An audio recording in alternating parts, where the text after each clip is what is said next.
मी ऐश्वर्या गजेंद्र खांजोडे. गजेंद्र अजाबराव खांजोडे माझे वडील होते.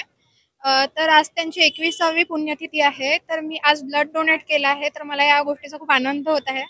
त्यांना ब्लड कॅन्सर होता आणि ब्लडची खूप आवश्यकता होती.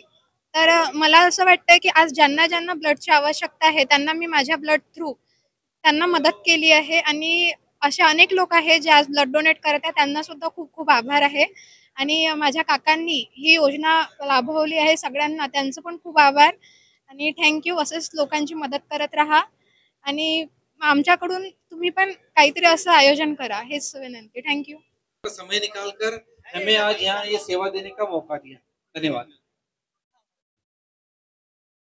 हे रक्तदान शिबिर माझे मिस्टर गजेंद्र अजाबराव खांजोडे यांच्या स्मृतीप्रित्यर्थ ठेवण्यात आलं होतं आणि मला आनंद होत आहे की मी याच्यामध्ये ब्लड देऊ शकले आणि हे चांगलं कार्य आहे। याच्यामुळे त्यांचं जे निधन झालं होतं ते एका बिमारीमुळे झालं होतं आणि त्यांना पण रक्ताची खूप आवश्यकता पडत होती। आज जे दिलं रक्त त्याच्यामुळे अजून अनेक लोकांचे प्राण वाचतील असं माझं मत आहे आणि म्हणून मी ते स्वखुशीने